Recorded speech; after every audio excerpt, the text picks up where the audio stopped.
Welcome one, welcome all to the Tales of Tyria. Welcome one, welcome all to the Tales of Tyria.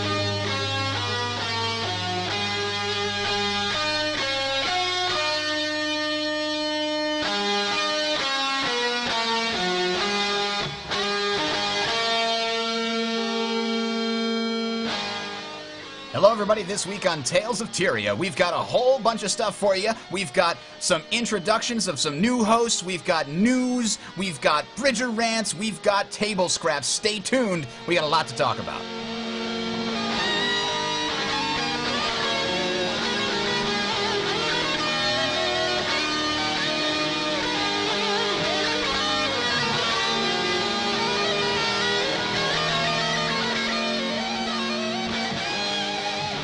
Yes, welcome one, welcome all. Welcome to another exciting episode of Tales of Tyria, right here on the Sound Strategy Network in partnership with Team Legacy at teamlegacy.net. You can find us on the web at talesoftyria.com for all the show notes as well as other episodes and podcast links if you should so wish. You can find us on YouTube at Sound Strategy Network. Now, we are glad you got a hold of the program, however you may have found it. Tell a friend or three, won't you? We do like to make sure everybody knows that the show exists and that we've got a nice talk show here for Guild Wars 2 for people that enjoy it. We are almost live from the Cloud Skimmer Tavern here, and I will be your host. That is me, Bridger. Joining us, we have a whole gaggle. Is it a gaggle when you get a whole bunch of podcast hosts together? I think so. I don't know. We've got Sounds to me. Professor Enzo joining us from last week. Sir, what is the collection of podcasters? Is it like a pod? Pod sounds good. Like a whales? And I realize, We're like realize whales, things may be right? a little We're- more tense on the podcast this week, given the current WEW matchups going on. Are we fighting But we'll you? try and get through it. Oh, man. This is going to be difficult. I'm going to have to slam you down every time. All right. Also joining us, we've seen once on the show before. Friar Tuck was on our Warrior episode. Welcome back, sir. Hi, thanks for having me back. Excellent. Now, I have to ask you, Bulleye, brand new host, what do you think? A murder of podcasters. We're just a few peas in the pod, aren't we? I guess the pod is gonna stick, isn't it? I really just wanted to have two podcasters and not the full four, and then be like, well, we had an attempted murder today, like a murder of crows. All right. Anyway, so let's jump into this. Let me first quickly point out, if you want to give us some feedback, you can email us feedback@talesoftyria.com. We do read it every week. I might not be able to respond to everybody. I try to, not always possible. So we are going to need Guardians for the next show. I need to put that right in the show notes right now so I remember, because I just made it up on the spot. I knew we needed a new class. We got to do a new class show. The 24th is going to be our Guardian show. We haven't done a Guardian show. It'll give me a chance to pull out a new character and try it out. So we are going to need Guardian. So if you are interested, send an email. feedback@talesoftyria.com is how you can get a hold of us. And we will do a few interviews with people, that prospective Guardians that we might bring on as experts to talk about the Guardian class as a whole. You might remember we've done this for the Elementalist, the Mesmer, the Warrior, and the Necromancer so far. We still got Guardian, Engineer, Ranger, and something else. What am I missing? Thief. Thief? Yeah, thief. Yeah. Thief? Yeah, we were just talking Oh, about I wasn't going to do one on Thief. Never mind. No, I'm just kidding. So, we'll do Thief. We'll get there. All right, so let's jump into story time this week, ladies and gentlemen. We have a very interesting story that was brought to us by one of our anonymous supporters. Quote, "In lieu of the more commonplace sobriquet, allow me to introduce myself. I am Hyrcanus, ale and mead consumer champion of the North. I have been informed by an anonymous source that you were seen leaving the Feline Inn within the city of Lion's Arch with 2 baskets full of cats. There is no easy way to put this, but we have reason to believe the cats are plotting to kill you. You see, ever since your appearance on Tales of Tyria, you have wrought on unwanted attention from deviant individuals. In other words, these cats wish to remove you from the show and install their own feline hosts on the show. Did you ever stop to think where Kai went? They would have you believe she simply got bored of the game. Nonsense! Heresy! So in order to protect yourself from the feline intruders, you will need to give them a bath. My local mage advises me that cats love baths and will be so overwhelmed by the joys that it will dissolve into candy corn. I wish you well, milady, I do, unquote. That was sent to Yannick's Yak after the last podcast in which she appeared. In-game. That was the most weird thing I've ever gotten as feedback. He also included 1 reindeer tonic and 3 griffin tonics, which is great. Well, And, did anybody notice that Freelancer's not here this week? I think Overseer Cat is, in fact, plotting an overthrow of the podcast. But this just in, we do actually have something coming from Freelancer's place. We're going to have to go live there right now. Hang on, here we are. And just giving you guys a quick update that I am a little tied up, not with World v. World or with our Guild Team Legacy, et cetera, but with baby. So my son has finally come into existence, which is awesome. His name is Damien. And as baby permits, I will be looking forward to getting on Tales of Tyria with you guys and talking economics, et cetera, and I can't wait. So I hope you guys enjoy the show. Thank you. All right, as you can see, Freelancer, again, absent this week, but a very good reason, obviously. And he has the proof right there, unless he has stolen a child. That would be a very weird way to try to get out of doing a podcast. I would imagine if there was a market for gems for it, he would probably be exactly that. Oh, snap. Wow. I'm not going to let you and him on the same podcast at the same time, I tell you what. All right, so... Yes, as you can see, Freelance is going to try and make his way back onto the show. It was way better in the first take he did on that, where he said, not with World versus World duties, but with baby duties, because that works on more than one level. Okay, let's talk about the news. The big news. Ladies and gentlemen, we have had the big January patch, which is not so big, actually, because it's the smallest of the upcoming patches. But we were all excited about any kind of update that we're looking at this. So... you guys have been playing since the 28th. We've got all kinds of things. We've got guesting. We've got a living story. We've got all kinds of stuff. Let's start with this achievements change, the dailies, the laurel vendors. We'll talk about the actual dailies first. Let's talk about, later, we'll talk about the laurel vendor for now. Has this changed your normal perceptions? The things like, I don't know, how often you're trying to get your dailies done, your monthlies, etc. What about you, Enzo? Is this changing anything about how you play with your dailies? I was pretty strict about my dailies anyway. Just this game has made me more of a completionist than I have been in the past, and having that out there was always something that I would work on. Now with the new ones, I think it's a lot more interesting because I'm doing different things, and now I'm planning things out. Maybe if I have to go do heals, I know a couple spots where I can go find lots of NPC corpses. Or if I'm doing dodges, I'm going to go look for a worm. Oh, exploring as a result. That's kind of interesting. What about you, Belai? Have you been doing a lot, anything different with your dailies? Well, I actually completed my first daily today since the patch updated. All right. I don't care about that. Laurels. There you Who go. needs So I got Lord my Von first Snuffington? First laurel. But I've noticed since they've increased the amount of dailies you have to do, I have a short attention span to dailies as it is.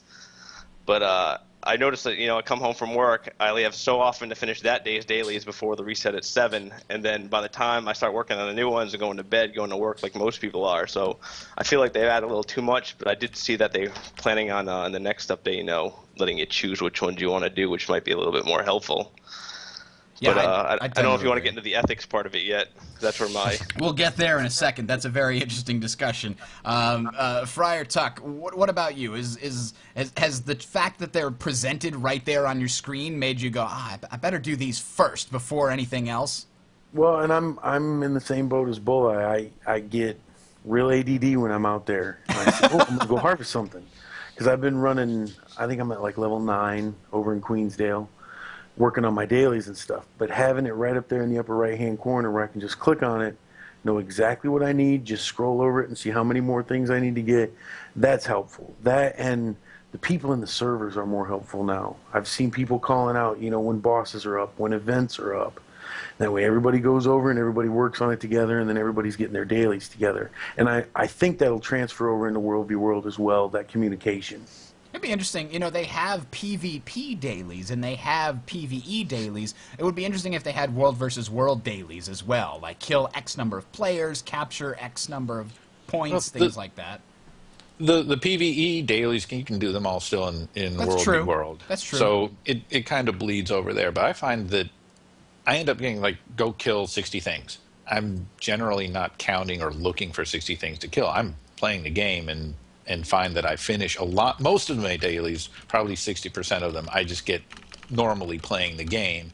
Then I start looking and going, oh, hey, I got to go gather because I finished my crafting. I'm not really gathering that much. So, okay, now I got to go. I'll go gather these here real quick. And, okay, now I've got it. Well, it's like the... sorry. Go ahead. I was going to say, it's like the dodge daily. I mean, most of the time, I'm just out there fighting anyways, dodging around the enemy. I just happen to get it. Yeah, we'll get there.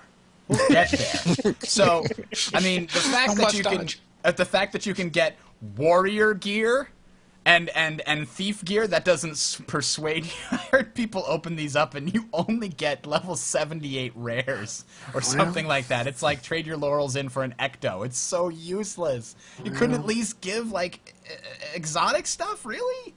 That's so weird. Yeah, and I don't know. I've just been reading on the forums about those. I save things. I'm a maniacal saver in the game. I never want to, until I know all my options and exactly what I want to get, I don't spend anything. So I've still got all my laurels. I've gone to the vendor because that was a daily a couple times, but no, must keep laurels. I could need something valuable. Yes, like Chauncey von Snuffles III. Or an endless mystery cat tonic. What does that do? Does it turn you into, like, lions, tigers, and other kinds of cats? Not bears, I would assume. They're probably not cats. As long as it doesn't turn me into a char. Yeah, just randomly, like 1% chance to turn into a char instead of an endless mystery cat. Oh, man. But there are some pretty interesting things in there. Obsidian shards, unidentified dyes. Certainly that market crashed once you could buy them with laurels, is my understanding. I don't have Freelancer on to confirm, but he's in the chat. Maybe he'll tell you, no, it went up, you stupid fool. Anyway. Mystic binding agents, I'm pretty sure those are for the Mystic Forge. So there's some interesting things going on in the Laurel vendor. There's also some other changes to the karma system that affected the economy, as I understand it. The fact that you can turn karma into ectos, essentially, now with those, what is it, the jewelry vendor in Ore, the Orion jewelry boxes. You can get some shards and lodestones and things out of those. Those markets also crashed when everybody transferred their karma into lodestones and shards and things like that. So do you guys play the economy at all? Am I just rambling on about things I don't know anything about? Nobody here to save me? Not to the point which I'm worried about the price of gold and ore. You know what I mean? The price of gold and ore is different than the price of ore in Lion's Arch. Everybody knows that. So what else about these dailies? I mean, we're talking about they're changing.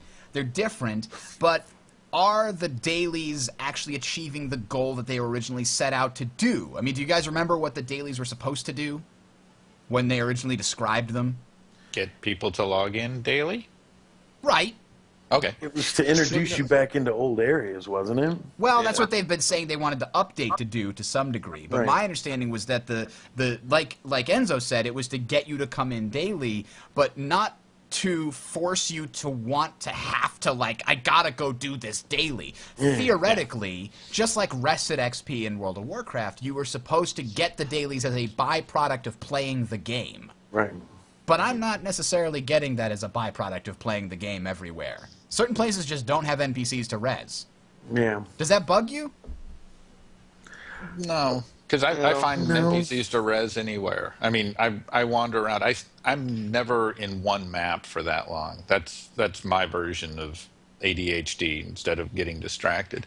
But what I think is interesting, what they seem to be using the dailies for, is kind of a tutorial, kind of leading people into the game. Why else would you have visit a laurel vendor as a daily achievement? I mean, okay, fine, I'll walk up to this guy and click on it. But what they're doing is they're training all the players, us, oh, look, here's a new vendor, here's something new, look at the new stuff you can buy. And I think that's interesting. I'm going to be curious to see what new dailies they bring in to, again, rezzing people, dodging, doing your dynamic events. These are all things that are part of the core gameplay that they're trying to encourage, and what better way to encourage than, look, here's a carrot, go get the carrot, do this.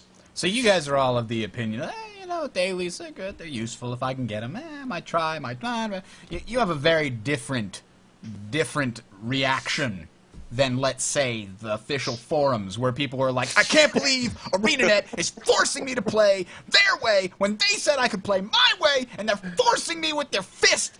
Okay, we're going to get there. We're going to get there. What else have we had here changed in the big update? Fractals have finally been made slightly better. You no longer have to try and find people that are like your level in order to avoid, screwing somebody over. That's a really nice change. Did you guys play with any Fractals prior? No, I haven't done any of the Fractals yet. Well, I certainly appreciated the change. I had a bunch of players that were, we had like 2 of our friends that were like 12 and 15, something like that, and then another one was 10, and then me and my wife were like 2 and 4, something like that. So we went to play some Fractals, and we were able to play with all of them at level 10, which meant 3 of us got credit, the other 2 just got extra karma. It was great. So, this is something that really worked out for us, except that, of course, at 10 we had no agony resistance, and that was a very difficult encounter. So what do you think, Bulleye? Did you play around with the Fractals at all? Any of the updates there? Just once or twice, but I do like it now that you can, like if you drop out, you can come back in. Yes, I did. Get back with your party. That was the big thing I didn't like. People still. What is this? What is this, Enzo? What are you talking about? Oh, because of the Fractals. You don't think it's actually affected? I don't think people have figured it out yet. Actually. Oh, they're like, no. I'm level 6. I can't go in a level 7 game. Yeah, because there are people who are still going, looking for level 1 Fractals, looking for more level 3 Fractals on the map chats in Lion's Arch, and it's it really should be more like 1 through 9 or something. And that's actually something that I've seen discussed on forums, is the problem that you alluded to, where you start running into agony. And now you've got people who are level 3 or 4 and have no agony resistance, and they're going along with pugs that are at level 15 or 16, and those 2 or 3 people who are at the lower levels are just getting creamed, and everyone else has to keep picking up after them. And this may be something that ArenaNet needs to look at to say, okay, maybe we want to say, like you were saying, 1 through 10 or 1 through 9. And you can go to anyone there, and then we'll have another tier of 10 through 20, and try and break it down that way, so that, especially because of the agony, because people are just getting in over their heads. Now, are the Fractals something that you guys enjoy just as... I mean, I know that not everybody likes to grind them. I know we have some people in Team Legacy that are like, I'm level 30, I'm trying for level 32, or some ridiculous number, and I'm just like, I played all of those. I don't want to play them and just have... I mean, because to me, the thing that always gets me about things like the Fractals, but also like World of Warcraft, that for some people for some reason people really enjoy, is once you've beaten it at like level 9 or 10, and you have to beat it more perfectly because you have to dodge to avoid the agony, tank the boss while somebody else is dying from agony, things like that. Once you've done that, then you get the agony resistance, then it gives you more agony. And then it's the same game that you just played until you get more agony resistance, then it's easier, then it's harder again. I don't know, that just bugs the hell out of me that it's exactly the same. The difficulty doesn't actually ramp up. It's a fake difficulty. Does that bug you guys? A mellow group. I'm the only angry one. No. I don't know. I don't like that grind. That's why I have other things in the game to grind if I want to grind, so I don't really grind that. Yeah, well, but you're still left with the question of how do you make a dungeon get more difficult, and you can either add more agony, add more of this, add more damage, or add more NPCs. And eventually, you're going to get to the point where, okay, buddy, you're going to have to beat this without taking any damage, because one shot will do 100 agony. Well, well, it's like the 80s arcade games, like Pac-Man. Pac-Man didn't end. It just kept getting faster and faster until you couldn't beat it anymore.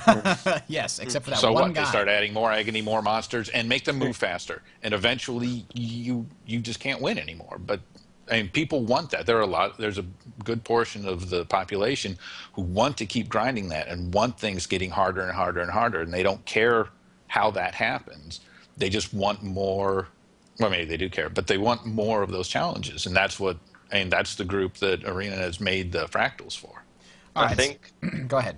Oh, I was gonna say, I think the one good thing about Fractals in that instance is the fact that it does get harder, unlike the other dungeons, which tend to stay the same except for this last update, which they did make them a little bit harder. At least with Fractals, there's that challenge that it's harder now, and it gets harder next time, and it's going to be harder again after that. So you're always going to have that difficulty to try to beat that. Yeah, that I mean, dungeon. it's nice that it's a challenge, and it certainly allows you to. It gives you something more to do that can at least sort of test your perfection. Make sure you dodge every single time. Make sure you get the shield up at exactly the right time, etc.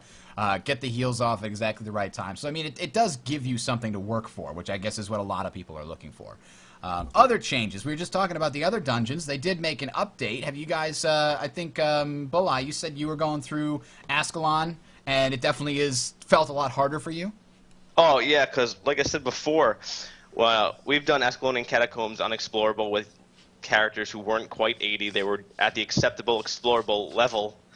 And this time we went in, the very first boss, the one that I can't think of his name, the one that spins around and pulls you towards him. Oh, I don't know who he is. That's the spinny boss. That's what we call him whenever we run it. Watch out for the spinny boss. Yeah, is the it lieutenant? There you go. Could not get past him. We had one level 80, a couple like a level 70, a level 50, and my level 42, and I think one other, and then he just destroyed us every time. We couldn't defeat him. Up until they started adding, well, no, even after they started adding good loot, we just bypassed him. We just jump around the outside of the thing so that we wouldn't aggro him because he never dropped anything useful. We just bypassed him. And then when we tried, they said, oh, the loot changes. Now the bosses will drop useful things. So I was like, okay. And we all got, like, greens. That's not useful at all. That was a waste of our time. It's usable, not useful. Technically, it is usable. Yes, that's true.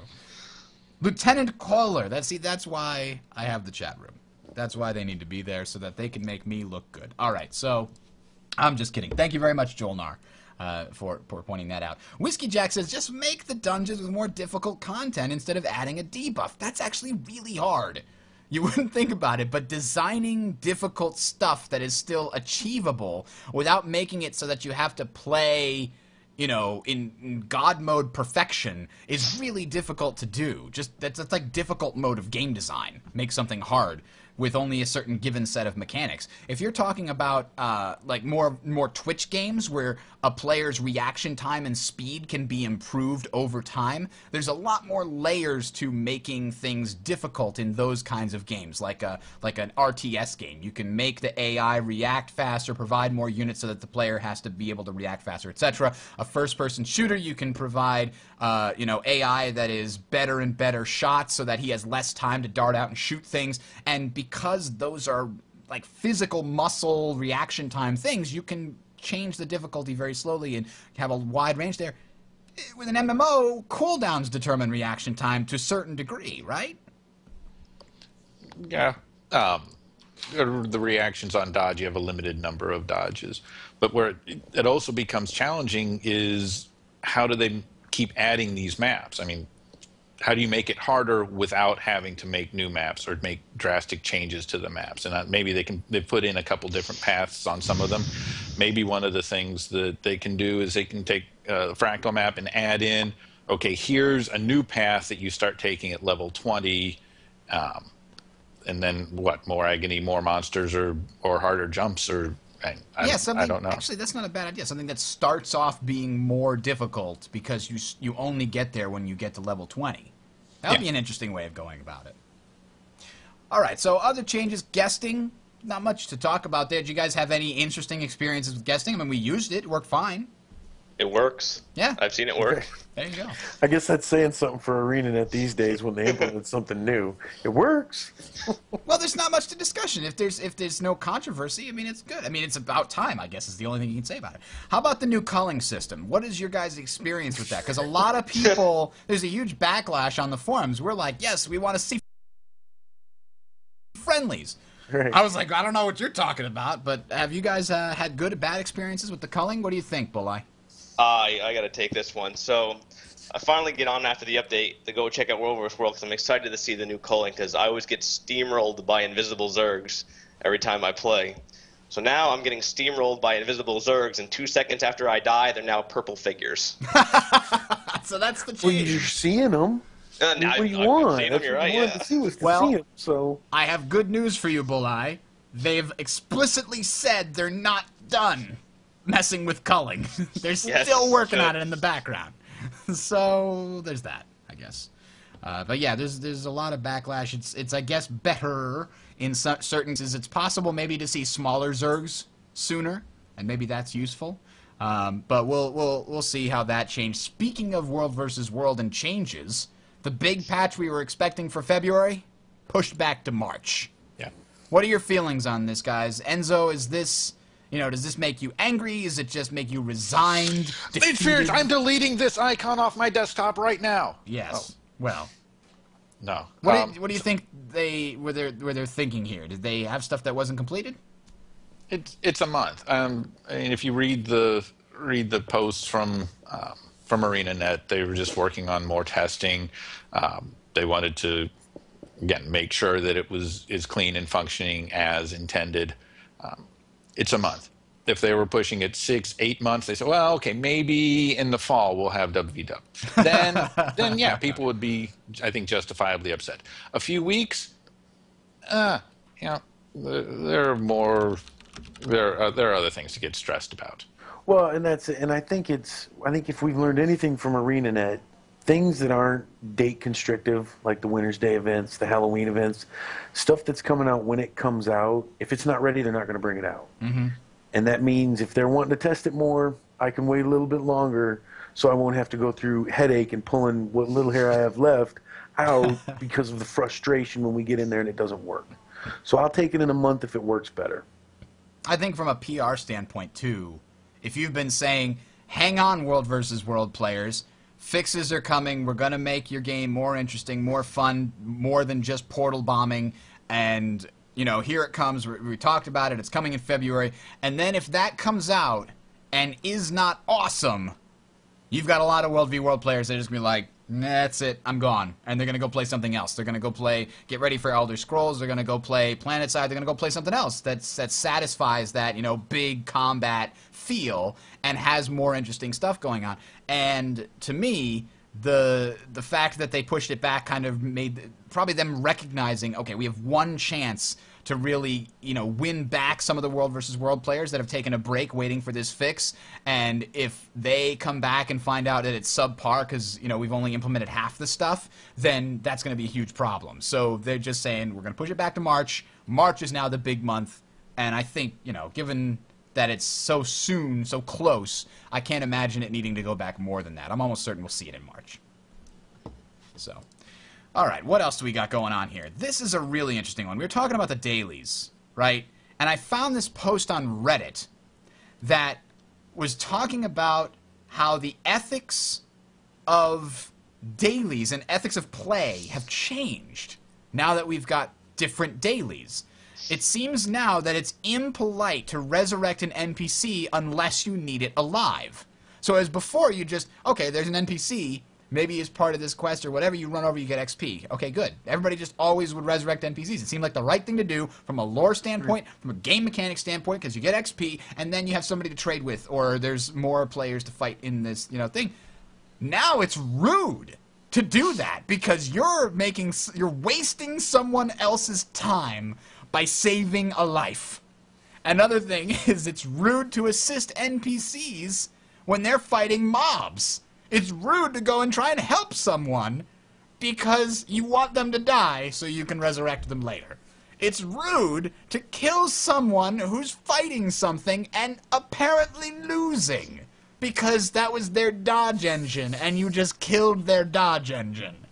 It is now fairly acceptable to stand by and watch players get overwhelmed and downed by mobs in order to wait for the opportunity to res them instead of helping them. I needed one more for my healer daily. I had to stand there and watch him go down. I'm sorry. I'm sorry. Is it me or does this go back, against everything that ArenaNet said they were trying to do with the whole cooperation within a server thing? Well, the big one is the Dodger, and I know I've been guilty of this a few times. Like when I first came on, I didn't look at the actual updates of the daily, so I was kind of just playing around at the time, and I see this person getting their butt kicked by an Etten. I'm like, oh man. So I go over there and I kill the end and I walk off, and this guy whispers to me, he's like, thanks a lot. And I said, oh, you're welcome. And then he types back, he's like, you're a butthead in the polite terms I can think of. And I was like, I'm sorry, I can't read sarcasm. I don't know what I did wrong. This opens up new opportunities for trolls to act like the hero and troll people. Oh, man. Griefing by saving people. And I mean, this is what I was talking about in the sense that the old dailies tended to be things that you would always do. You'd always kill 60 enemies. You'd always almost always kill 15 types of things. You might have to stop and maybe try for a few other things within your first hour of play. You know, you'd always, do those kinds of things, but you don't always res people. Some types of play, you're not resing a whole lot of people. World versus world, you will. In certain events, you'll res a lot of NPCs. But in certain events, if there's just nobody dying, there's nobody dying. Right. And there's nothing you can do about that except force the issue, and it seems weird. I think... Now, go ahead. Oh, sorry. I was going to say, now in World vs. World, when people are getting attacked, you'll see another guy sitting off on the mountaintop just kind of watching as the enemy just kind of steamrolls through, kills everyone, and then he runs down and heals everybody. It's okay, I got this. Yeah, this is what sad. I was born to do. Yeah. It's a really weird change that these dailies have incorporated, and I kind of think the best of all worlds would be something along the lines, and I think this has been proposed. I would love to see, like, 8 different daily categories, and each one can only get you 10 points, and you need, I don't know, 30 points to complete your dailies.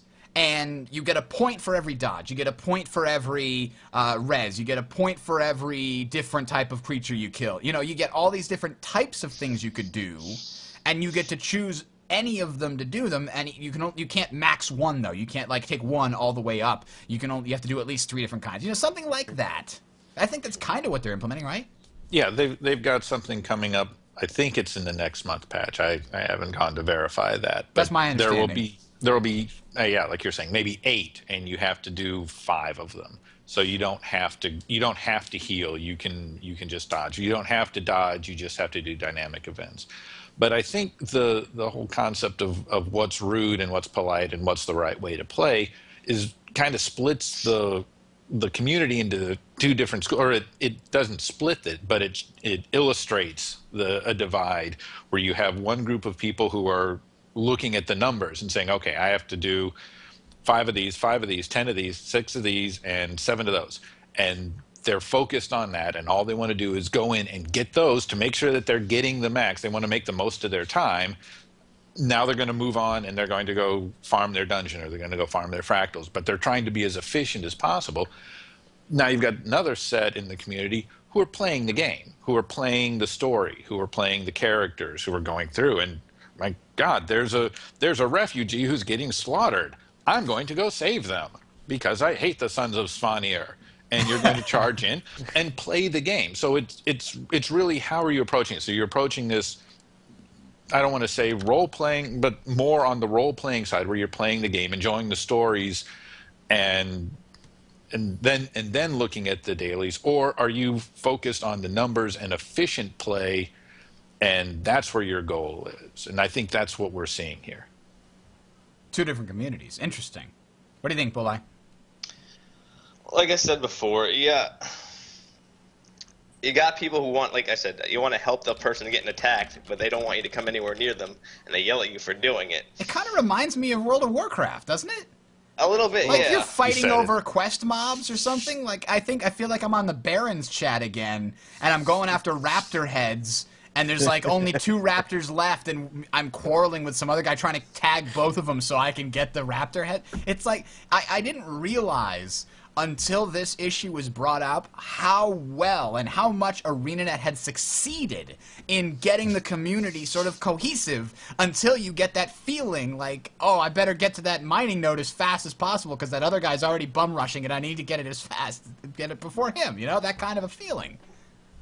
And with the healing, only so many people can res a person on the ground. So when you have a giant group of people going towards this one guy to res him, somebody says, "Oh, I'm sorry, there's already enough people resurrecting this guy." You hear people typing in map chat, yelling at you, like, "Oh, I need to res him too." Yeah, On the other hand, this is fantastic for idiots and terrible noobs, because anytime they die, they can type in map chat, okay, I need a res by X waypoint, and 16 people will appear out of nowhere. Like, I need to get my daily!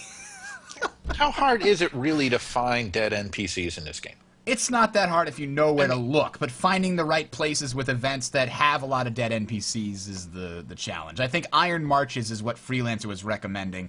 If you go to the Iron Marches, there are a couple of waypoints that have a whole bunch of events that all start with waves of dead NPCs that you have to res. So Decius Plateau has a couple real good areas that has a whole bunch of dead NPCs. there you go. So that's your tip of the Up by week. Claw of Jormag. Gandaren Fields.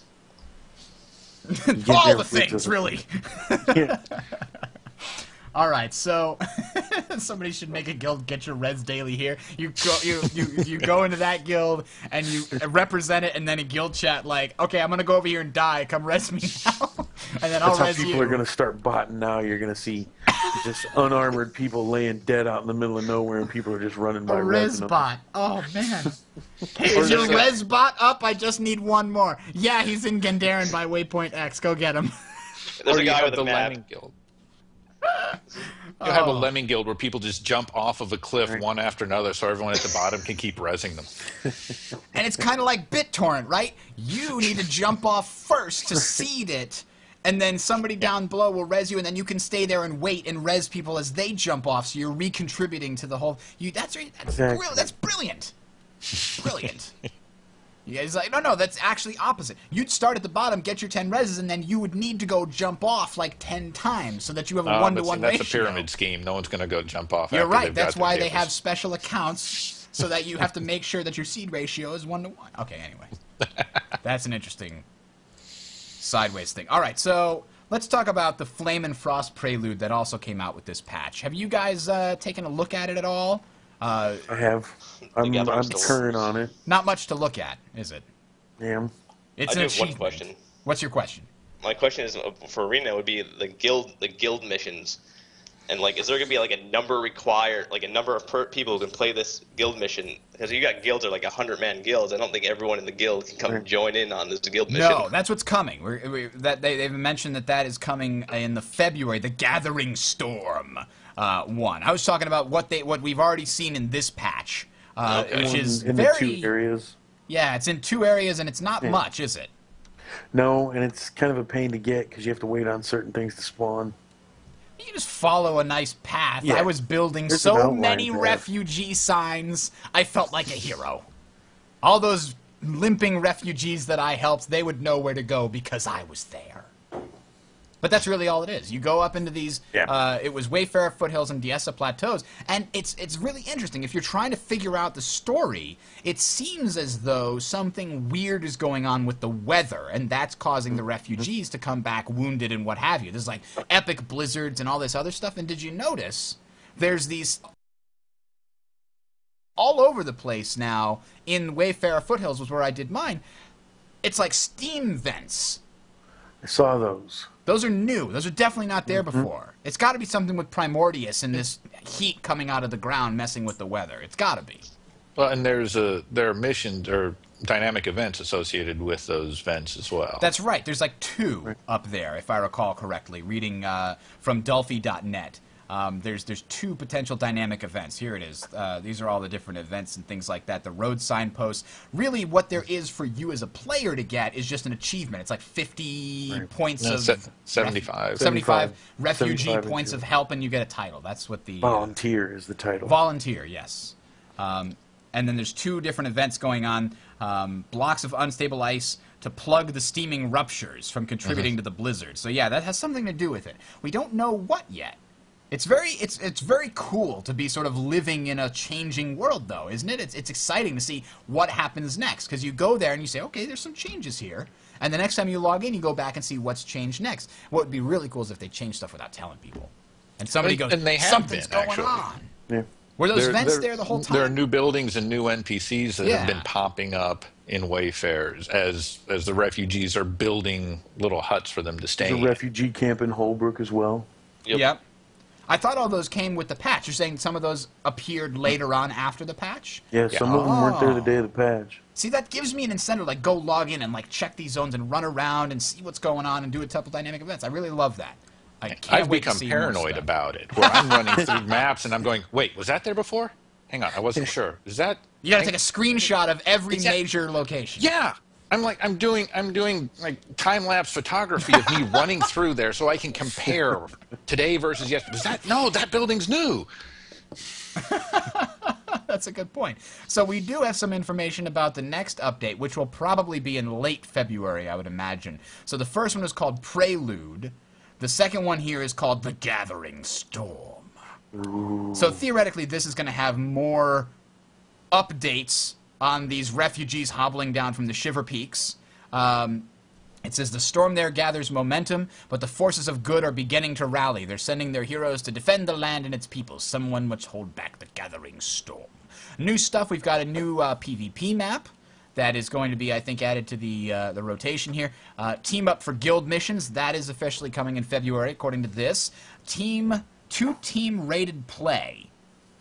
In this new type of competitive PvP, two teams of equal average rating are pitted against each other in a quick, intense match. The ratings for every member on each team is then adjusted after the match. So this is interesting. I'm guessing this is not team ranked, but more like solo queue. Is that what you guys are getting? Like you enter a queue and it just puts you with four other players and you enter a PvP match? That's kind of what it seems like. And then choose your own daily achievements. That's what we were talking about before. So these are the things to expect in February, and then March is the big World versus World one. So it's all exciting stuff. Is there anything you think is missing from here? What are we missing? What we should have instead? Should we have the World v. World now? I don't know. Guild halls? That was the thing last week. Everybody was like, guild halls! Everybody wants guild halls. Everyone wants personal housing. Everyone wants something done with their own area, their personal story area in all the cities. They mentioned that's coming eventually. That's good. Eventually. So I'm okay without it. I'm not bored yet. Right. I haven't gotten that bored of it yet. No, not yet. No siree. All right, so... I mean, we were talking about dailies before, and I have to tell you guys this story, because I was going through the, what is this, the Guild Wars 2, the official forums, was where I found this. And this is essentially a feedback thread where people were talking about all the different things that were going on in the dailies, right? So here we've got the thread, and people are getting angry and upset. And you know, when people get angry and upset, some of them are maybe a lot like me. Because when I get angry and upset, I've got to vent. And when I vent, it's called a Bridger rant. That's right, ladies and gentlemen. I was reading this thread, and it was blowing my mind. Let me just read a few quotes for you, if I may. If I may. Quote, "What if I don't have any friends to get 10 kills with an ally? Please think of the people that may just want to play on their own." Okay. That's not terrible. I mean, the combo system was broken. Let's just... Okay, that wasn't that bad. I mean, he just wants to play on his own. It's a massively multiplayer online game. He wants to play single player. That's... Sure. Okay, fine. I guess there are people like that. Quote, "They told us we'd be able to complete dailies by doing only a few of them, not having to do all 5. They lied. You do have to do all 5. Unquote. Well, you know, this guy, he's just misinformed, right? I'm sure when somebody corrects him and says, no, Arena didn't ever promise that was coming this time. They said that's coming in the future. I'm sure he understands. Wait a minute, what's he say here?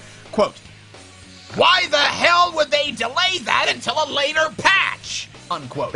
That would be a reasonable response. I mean, that's not a reasonable response. He doesn't exactly even understand. that angry as well. He doesn't understand the game. You can't just do.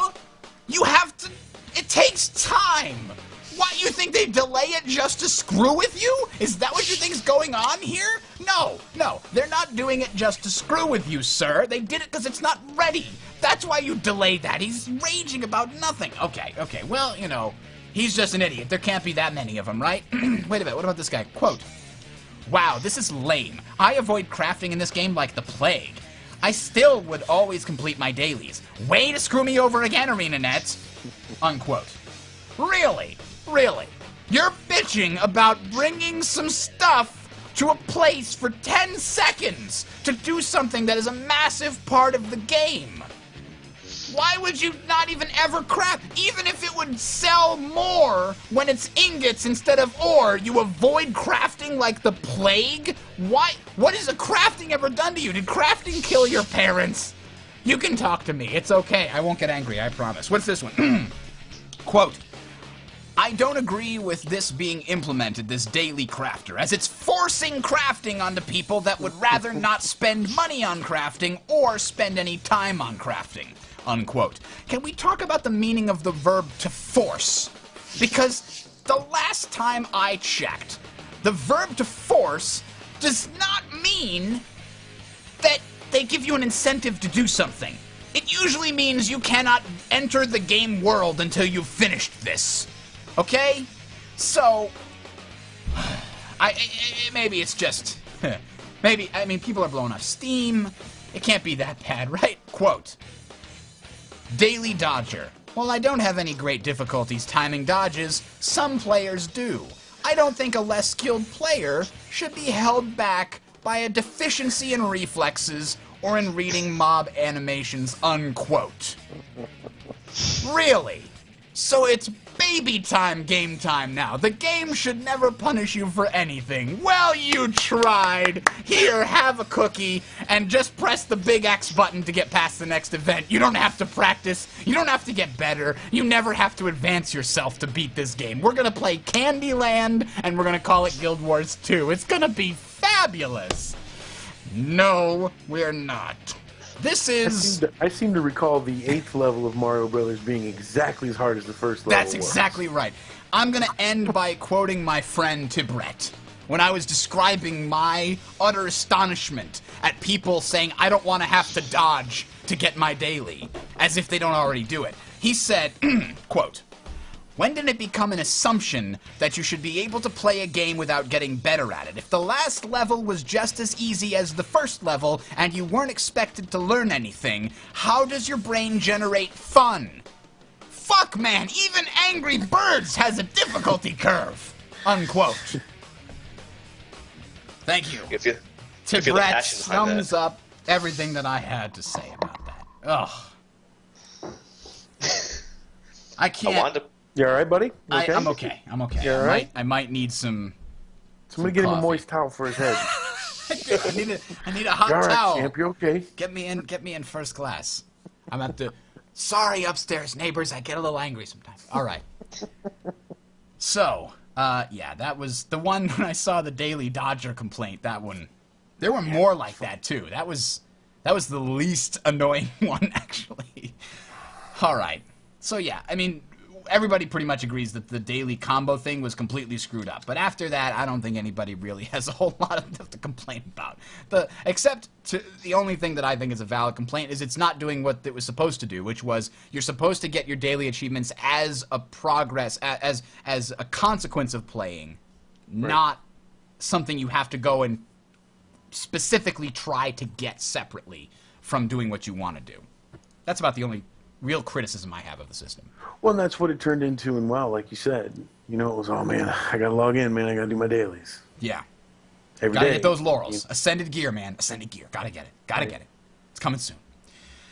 Alright, so let's talk about something new. Precursors. What about precursors? Precursors are new? Precursors are not new. The fact that you can't get any new precursors, though. I mean, the market is way up there, like 500 or 600 gold, and there's a big thread on the Guild Wars 2 forums here about, you know, enough with sticking band-aids on a severed limb called precursors. It's time for something productive. So watch the lover get relisted at 600 gold soon, because the guy had noticed that the lover is gone. It's not in the auction house. There's nothing being listed, and he was right. A little while later, it was relisted as, 600 some odd gold. And somebody pointed out, well, nobody's going to list it for less than that because that's about how much it takes of throwing stuff into the Mystic Forge before you get it. So nobody's going to list it at a loss, right? I don't know. What do you guys think? Is this a problem? Do any of you guys have legendaries? Are you going for legendaries? At this point, I really can't, just because I don't have the money for it. What about you, Bolai? I really don't have a desire to get a legendary, but I mean the whole point behind the legendary is it's legendary. Not everyone is really supposed to even get this, let alone that fast. It's supposed to be something hard, something you have to work for, and I don't know why people are crying that it's too hard. It's supposed to be too hard. It's a legendary. Well, what a bunch of people are saying is that something legendary would be something you actually have to accomplish, whereas this is something that has to happen to you. You can't use any of your legendary skill to make the Mystic Forge spit out a precursor, right? You can't go fight and kill an elder dragon and be the only one with his horn as a sword or anything like that. There's nothing like that. There's no incredibly difficult task. Instead, it's, okay, grind a whole bunch of stuff that's very easy to grind, throw it in the Mystic Forge, and hope. Because right now they shouldn't be called legendaries, they should be called luckies. Is kind of the criticism being put forth. And that's exactly what I was going to say. In the original Guild Wars, there was a title called Unlucky.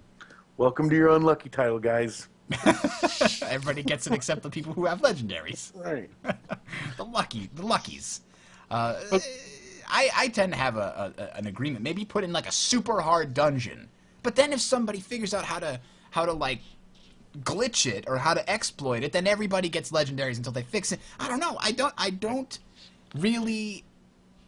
I would not like to be in ArenaNet's shoes. Let's put it that way.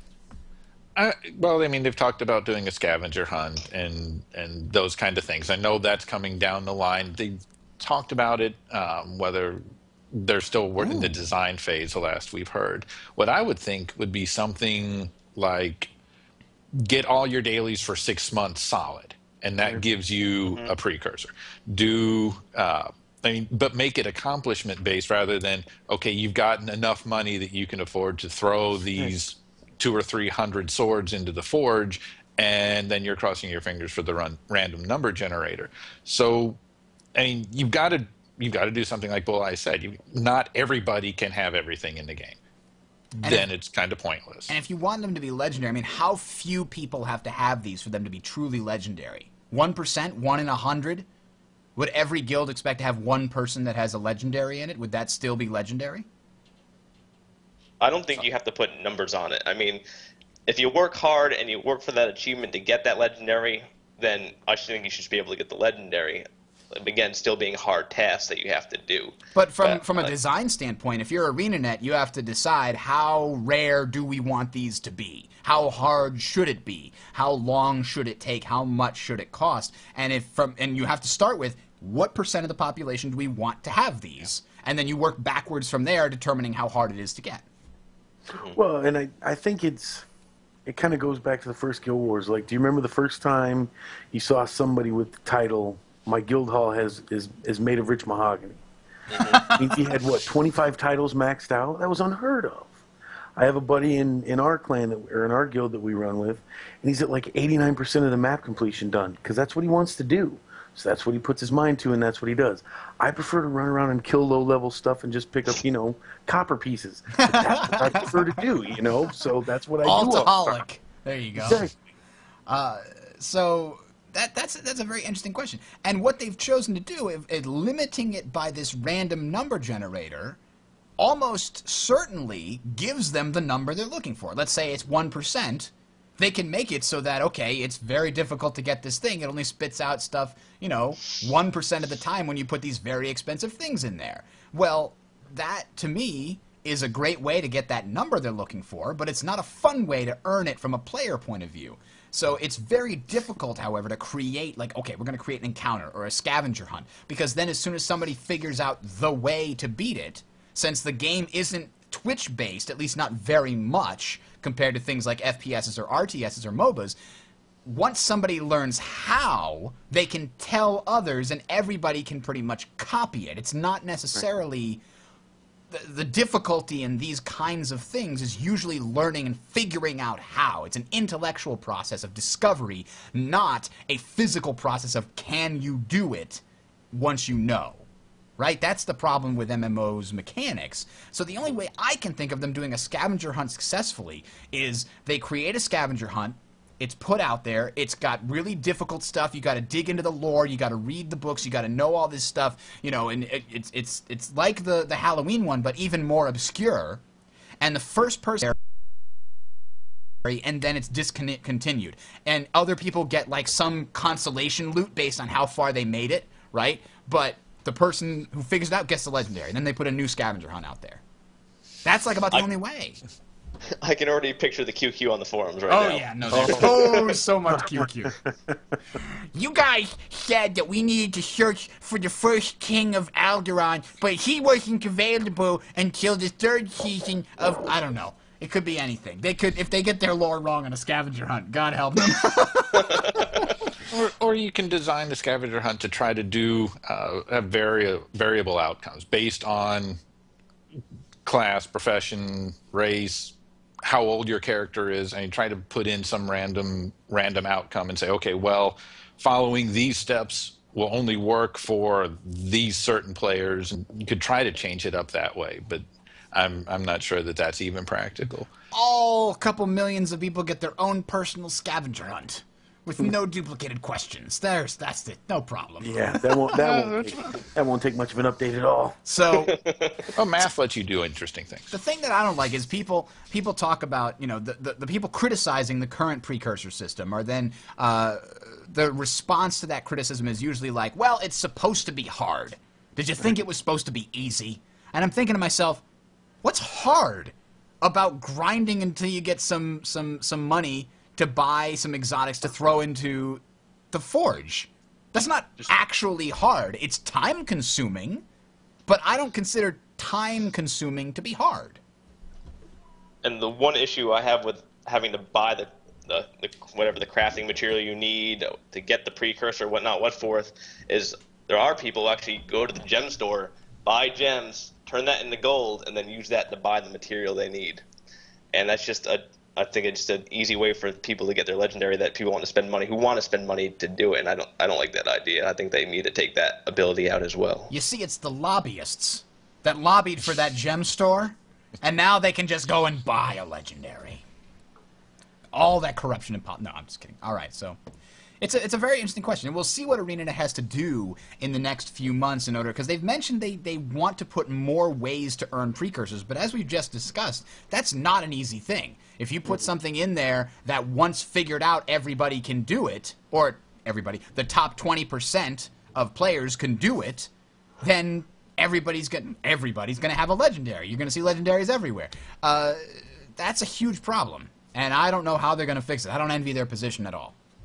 So what else do we have on the docket here for the table scraps? Dynamic level scaling. Did you guys see this was a blog that they wrote about dynamic level adjustment here. It basically said that they changed some things in the more recent patch, the 28th of January patch, that changed it so that the attributes that are calculated when you're being scaled down in PvE type areas is now returning to a lower level zone more difficult, because they found that those were being buffed too high, and now it's going down. They changed the formula for how rewards were calculated so that you're rewarded with level 80 stuff more often if you're scaled down all the way.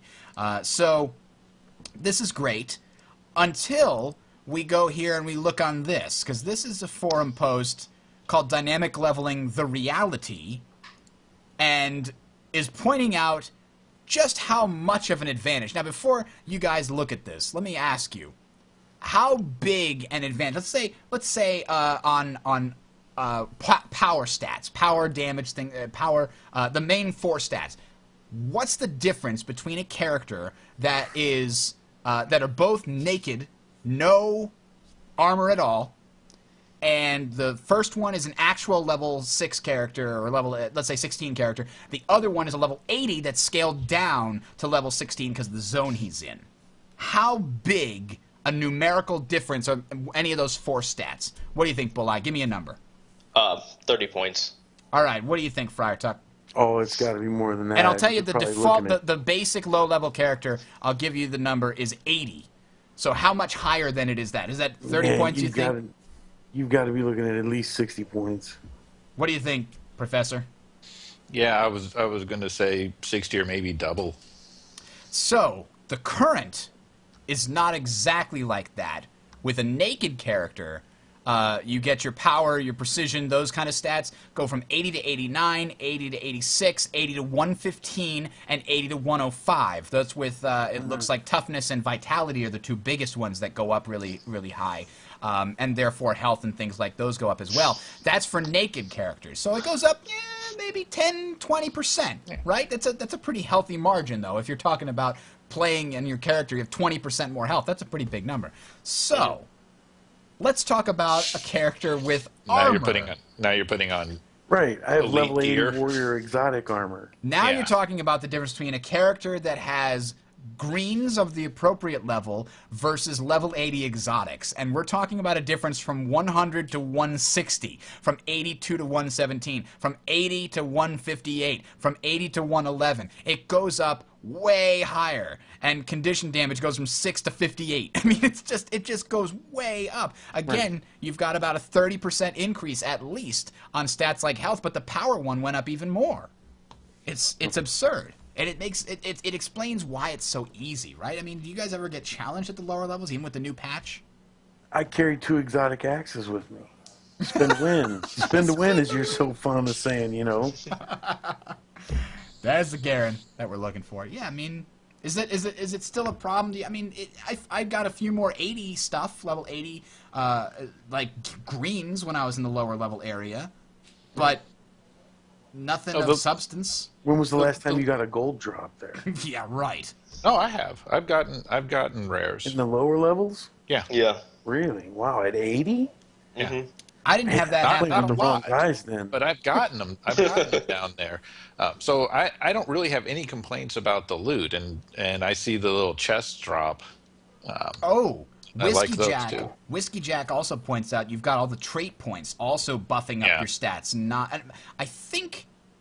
No, I'm pretty sure the traits don't actually. You don't lose the abilities like the major and minor traits. You might lose some of the actual statistical benefits from having, like, instead of, if you have 100 in strength, you wouldn't 30 in strength, you wouldn't get 300 in power. Maybe you'd only get 30 or something. It might scale it down that way. I'm not sure, but I know you still keep all your major and minor traits, which are really powerful.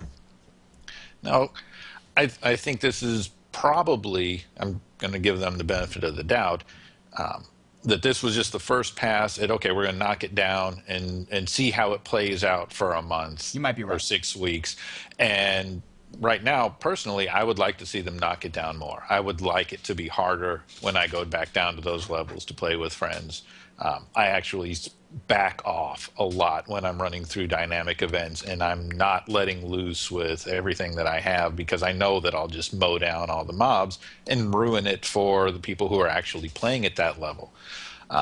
But can you imagine if they had really knocked it down to where it was really hard, and you saw the screaming about having to craft. Can you imagine the screaming about, I got creamed by something in a level 1 zone. I'm supposed to be a god at level 80. That's what I was going to say. You know, if you got to repair 4 pieces of armor because you're making a run through Gandarian fields and it's exotic armor, you're not going to be real happy about that. You know what, though? I kind of feel like I'm of two minds about it, and I kind of feel like the best thing for ArenaNet to do is to provide 2 options. Keep it as it kind of currently is, maybe knock it down a little bit more if you feel like it needs to be knocked down, but then have the option to, like, a little checkbox somewhere in a menu where you can basically volunteer to have your exotic gear knocked down to green. To, what is that called? Not uncommon. Blue's uncommon. Green is magic or it's not rare, is I it? never pay attention to those. I don't know, Rare, whatever. yellow. Green. It's We just green. go by color. Go by color. Have your exotic gear knocked down to green. You just check a box, and when you get downscaled, it'll also downscale your exotic gear more than it normally would.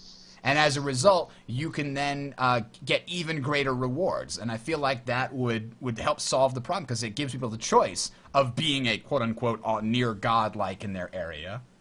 Oh, blue is So like a fine. hard That's mode. what I was thinking of. Blue is fine. So greens or blue, something like that.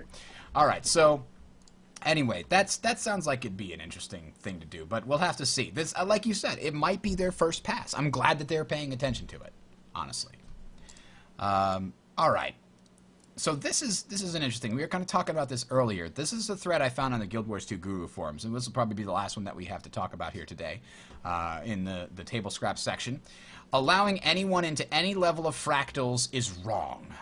And he says, quote, After 3 failed pugs at Fractal level 14 in a row, I'm done pugging in Fractals. Why? Because there are level 1s jumping in without any agony resist with greens, with no clue what they're doing, and it's costing me and everyone else time and coin and armor repairs trying to carry them. I'm not an elitist. I just think that if there's going to be a gated mechanic like agony, there needs to be a way to ensure that under-equipped players don't tear the team down. So I say either display agony resistance for each player as you hover over them, or if you're level 1 to 10, you can't join a group of 11 or higher. Any level up to 10 is fine. Or C, you can't join a group more than 5 level higher than yours without a set amount of agony resist. This, of course, would only be required for Fractal levels 10 or higher. And this sparked a very interesting discussion about, well, gated content and all kinds of other things. What are your guys' thoughts about this? A mechanic that kind of forces you into these separated communities of players who don't have agony resist, players who have some, players who have a lot. What do you guys think about this? Bulleye? I have mixed emotions on pugs. So I think back to my days in World of Warcraft where I was that guy who didn't have the good enough gear, and pugs would always say, no, we're not bringing you, you're not good enough, get better gear. Well, I can't get better gear, unless I get to go in the instance and get it.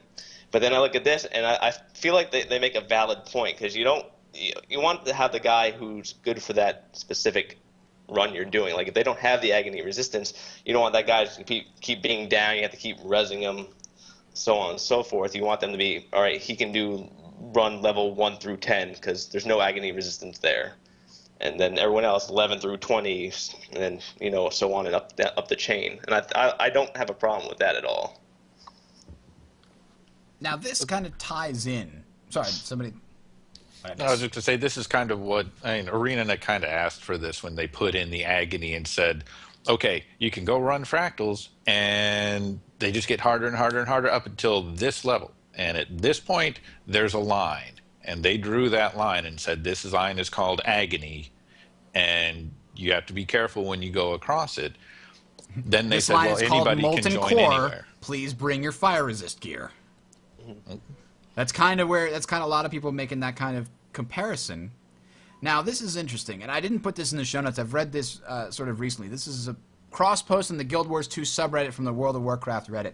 It's a post about a South Korean player in the World of Warcraft raiding scene who hasn't played games before. He started playing WoW. He loved it. He wanted to get in on raids, and he became the sort of outcast warrior. He didn't know what he was doing wrong. Nobody would explain it to him. He kept trying to get into guilds. He kept trying to get into raids, and he'd do so poorly that he got a reputation for, like, he was blacklisted, essentially. They said, by the way, this guy, don't let him in your groups. He's bringing the whole thing down. And every single guild, he had to change servers, and this guy the guy who made the post is talking about how, I really feel for the guy. He wasn't a troll. He just honestly didn't know how the game worked, and nobody would take the time to explain it to him, and he had the wrong gear, and he didn't know about it, and he didn't know why he was doing it wrong. He tried to read guides, but he didn't get it. He had never played games before. Imagine if you'd never played things like Dungeons & Dragons, you'd never played Diablo, you never play any RPGs, coming into a system as complicated as World of Warcraft is now, the kind of math you have to figure out in order to do World of Warcraft raiding effectively and know what the hell you're doing. I mean, it's incredible. And so this guy is coming in, he's trying to figure it out. He's followed guides, he's followed the wrong guides apparently, and this guy writing the article just feels so bad for him. He tries to get him into his guild. His guild mates overrule him and say, no, you're not letting him in, he's so bad. His DPS is just too low for a tank. I mean, wow. And this was like a big wake-up call when this post was made on the South Korean forums, because people are like, what kind of a community are we becoming where a new player who honestly tries really hard and can't figure it out, nobody takes the time to explain? It's kind of a scary thing with this gated content, with so much stuff you have to know before you can be allowed in. It's a scary thing. I know, Enzo, you saw this. What was your reaction to this? It was similar to yours.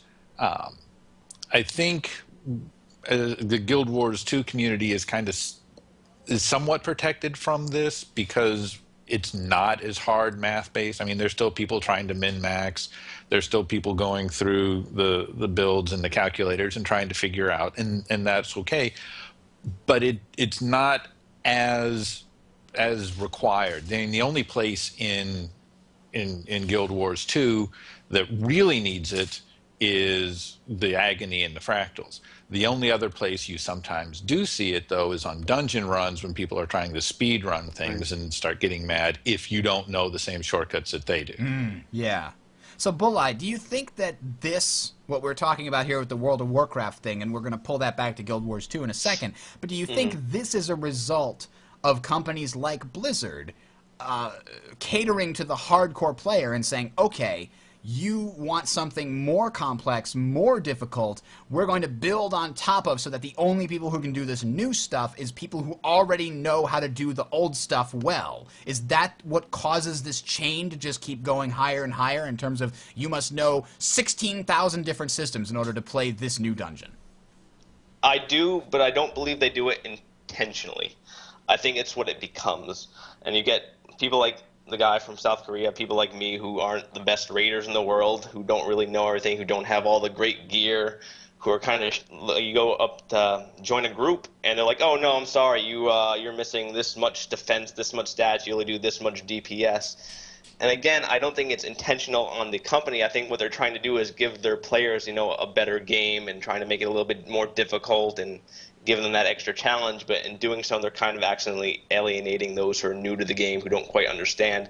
And I'm kind of confused with the whole he couldn't find a guild, because there are guilds out there who aren't big into raiding. And this is in the South Korean community, though. Remember, this is a very different. That's true. And he describes it as a much more hardcore, elitist type of core that's left over after a lot of other people stopped playing. That's kind of how he sets the stage for what the South Korean community is. And this is an English person sort of recapping this thread and posting his translation of what actually happened over in the South Korean forum.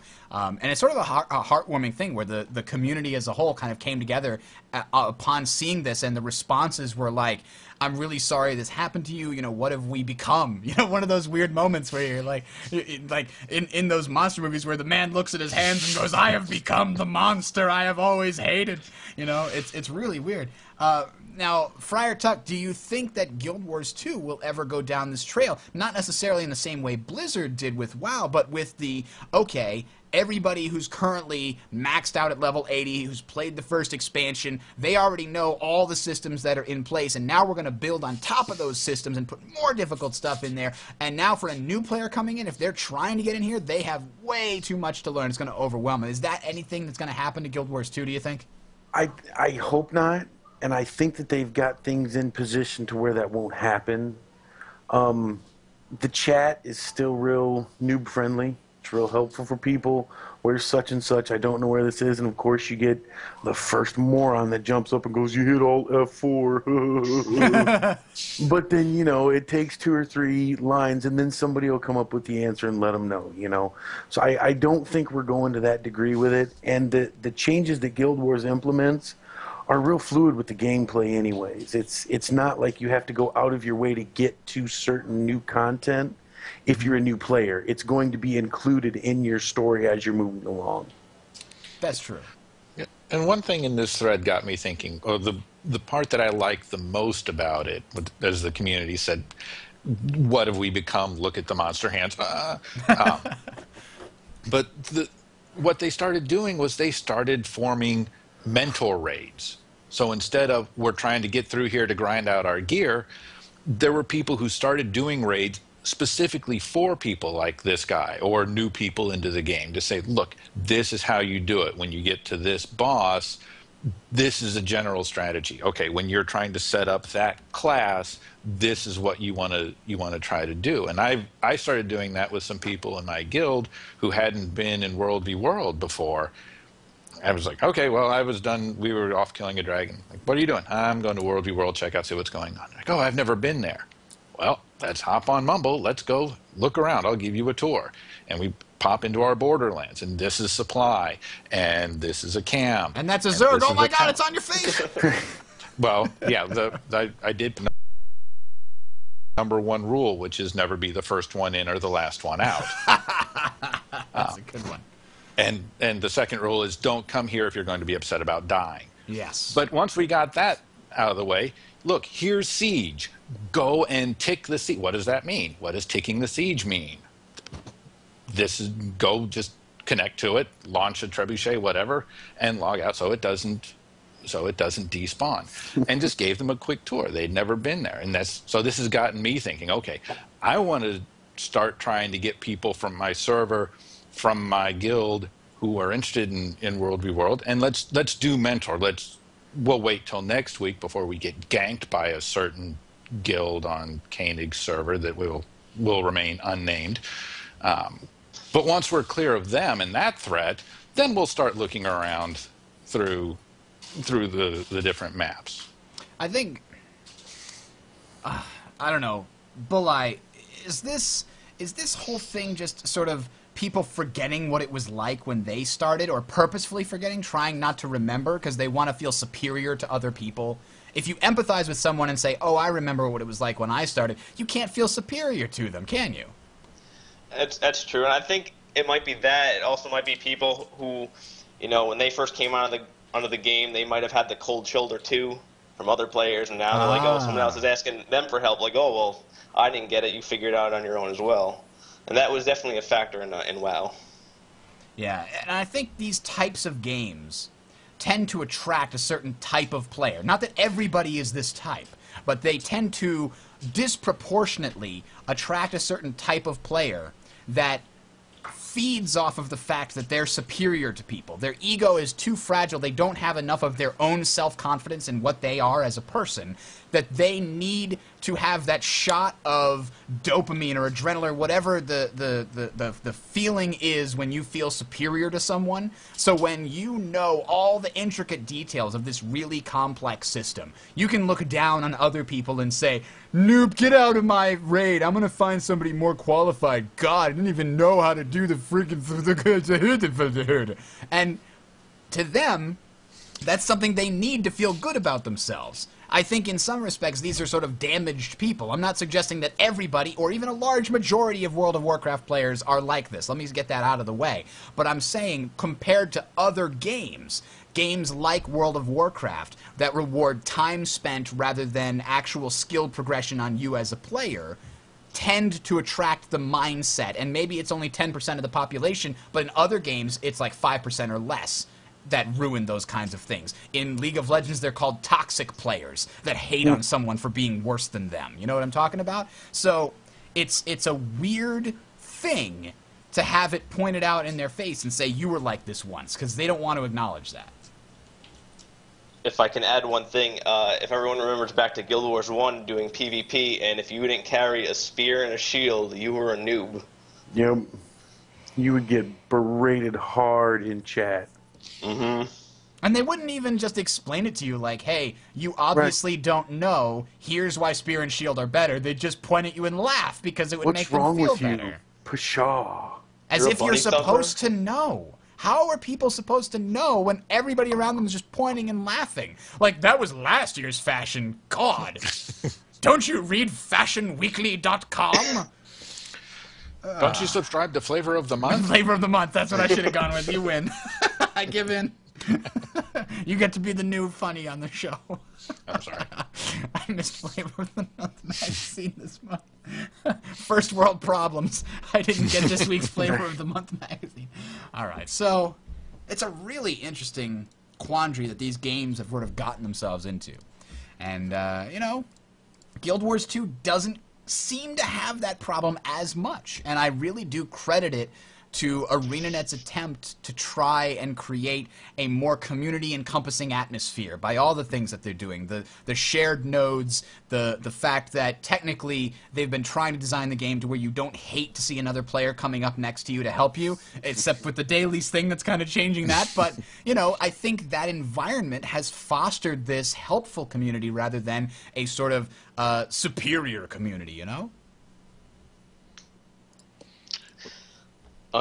I guess I'll take this one then. Yeah, like for events, you run over to an event, you don't have to worry about being like one of 5 guys, and if you're not the right spec or class or whatever that you are to fight this guy, you're just like everyone's there doing this event. You're just one piece in the cog and doing your part, trying to help, and it makes it a lot better.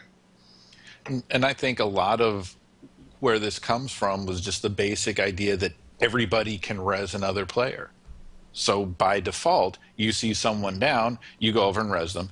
Yeah, you get experience, but that in itself starts fostering a feeling of community and, hey, we can help each other out here. Because the guy who gets rezzed almost always says, "Oh, thank you," because they don't have to pay to go to a waypoint, so they win. You win because you get experience, and now you get used to helping other people. Mm-hmm. You get that feeling like, oh, I just made that guy's day. That feels kind of good. You know, you get sort of people who don't necessarily think that way ahead of time now start to change the way they think. We're changing mind. Mind control is what game design is. It's getting you to change your mind. All right. Pavlov's smiling somewhere. Pavlov and Skinner, actually. All right, so I think that's kind of I'm done. I got nothing left on the agenda here. Does anybody have any final comments on anything that we talked about here tonight? Chat room, did we miss anything? They think we have a good community. Ryoxlol. In my opinion, Guild Wars 2 is the game with the nicest community I've ever seen. Greets from Germany.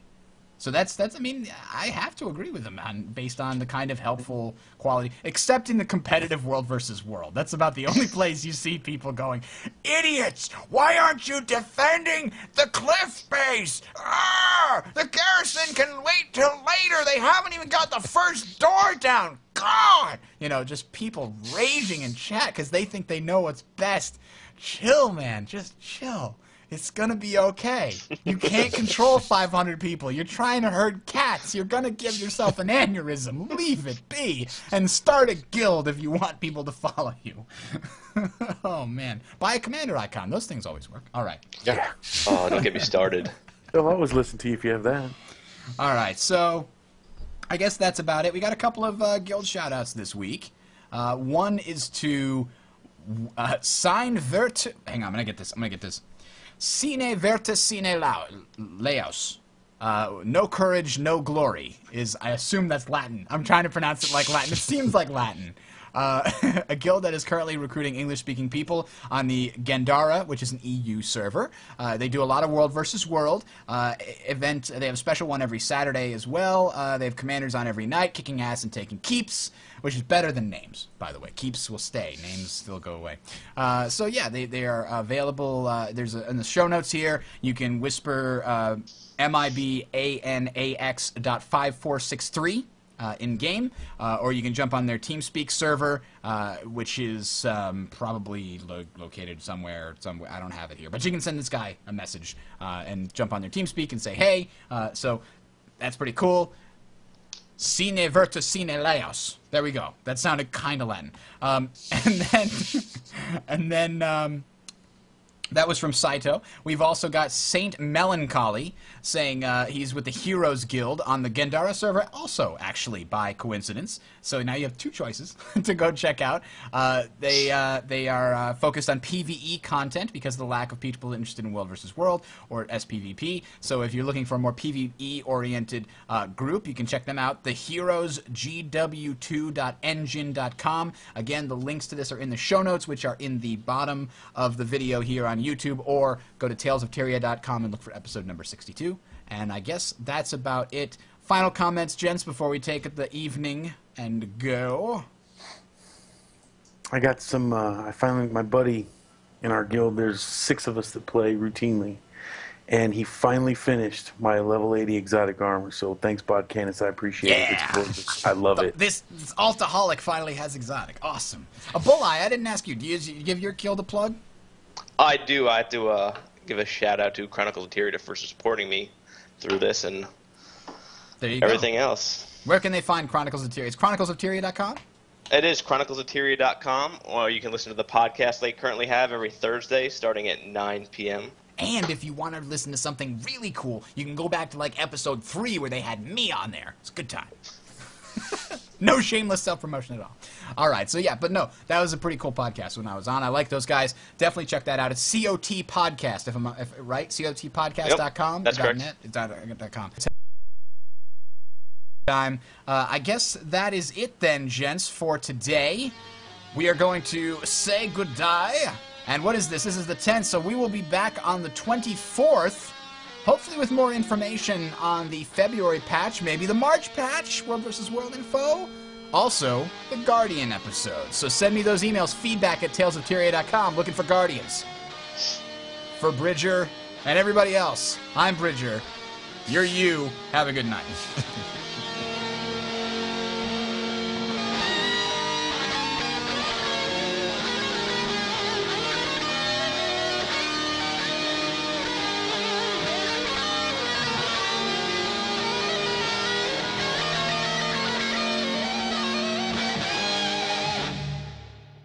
I got a new game design book for Christmas. I haven't read it yet. I'm getting ready to go.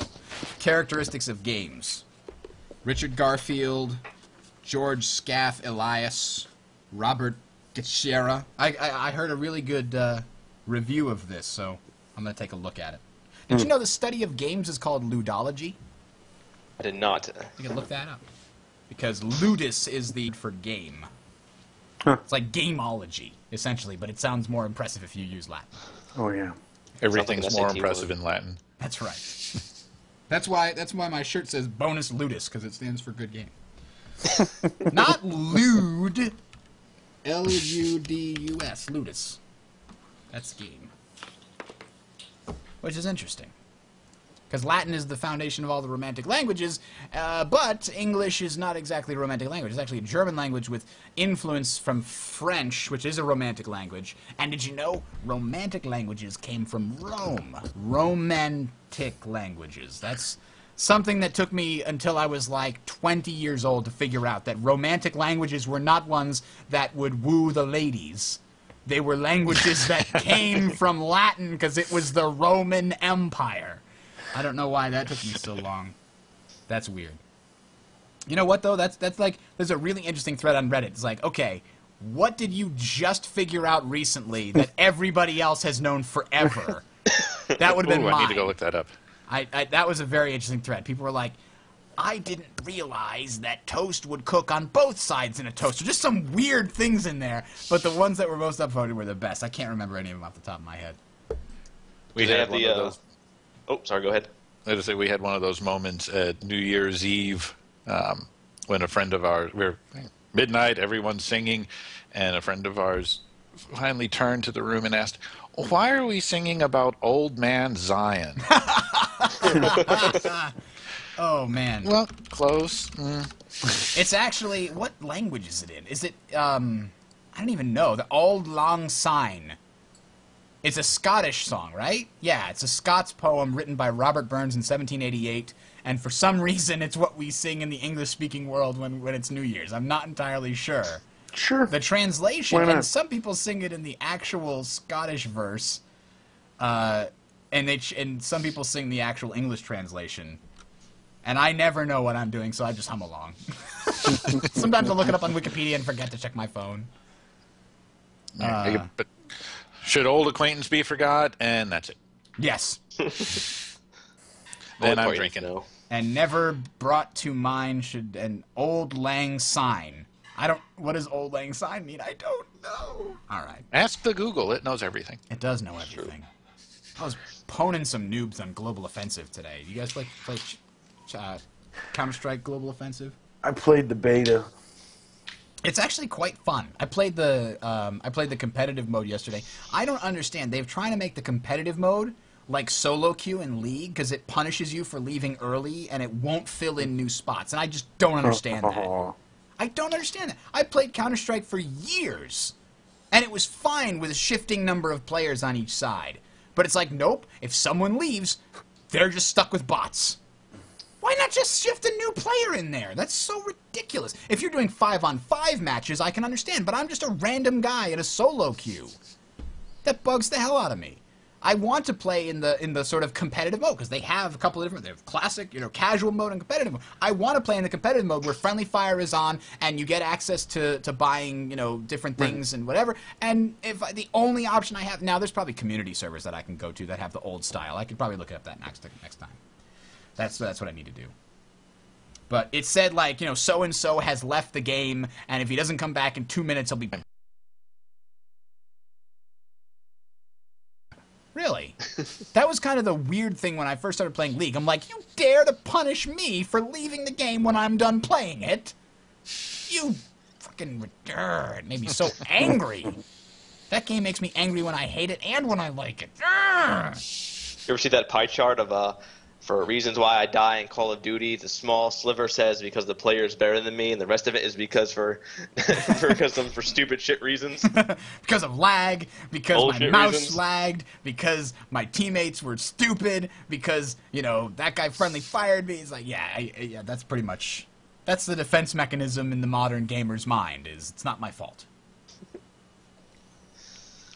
Can you imagine what would happen to the Guild Wars 2 community if there was friendly fire?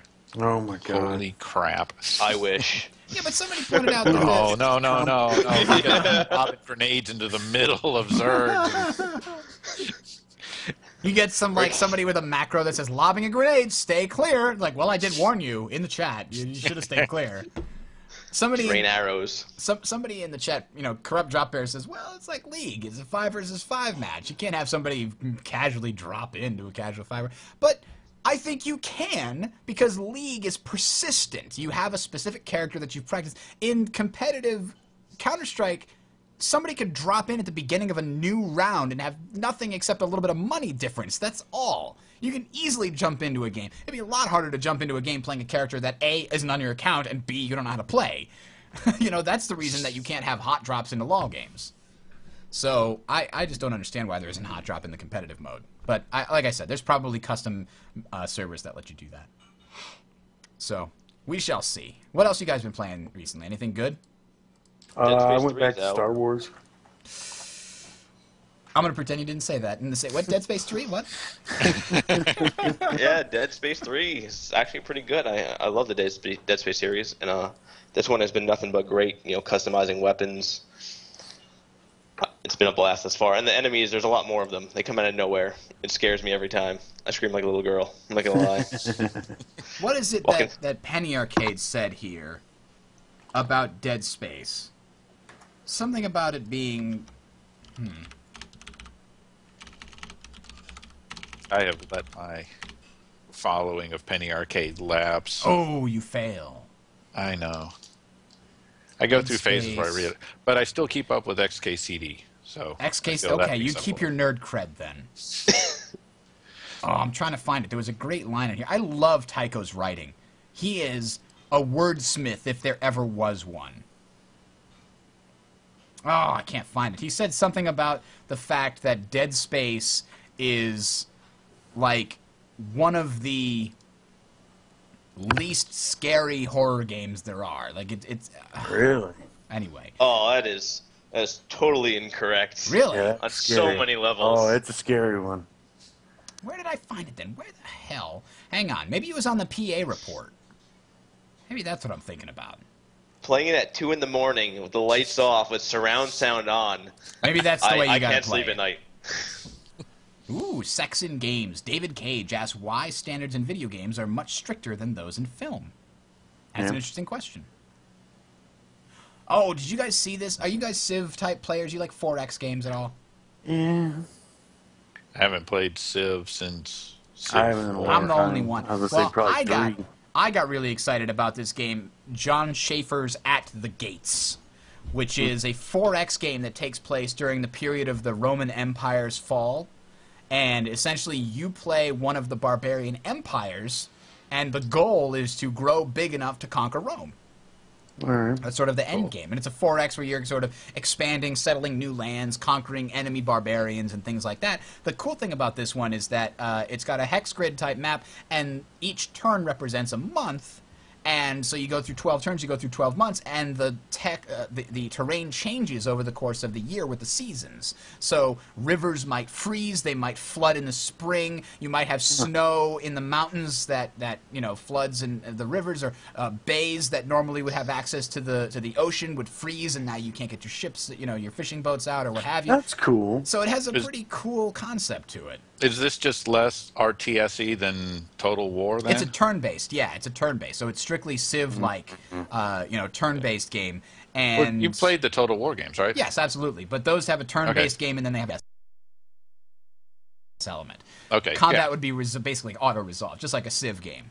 And the interesting thing is that this is created by John Schaefer, who was a very popular modder for Civilization 4 to the point where he was hired by Firaxis to lead Civilization 5. After doing that, he left Firaxis and went to a smaller studio because he didn't like the working with the size of the Civ 5 studio. And then he realized he didn't actually want a smaller studio. He just wanted to work on his own thing, and that's at the gates. So this is on a Kickstarter now. And I actually backed it myself. And then when I saw that one of the stretch goals was going to be DLL modding, so that modders can literally change anything they want from AI to UI, whatever, I was like, all right, I'm bumping up my number because I love that. I hate that Civ 5 doesn't have DLL modding. I hate it so much because it's such a superior game, except for a few things that mods could fix, but they can't because there's no DLL modding. Oh, well. They heard your cries.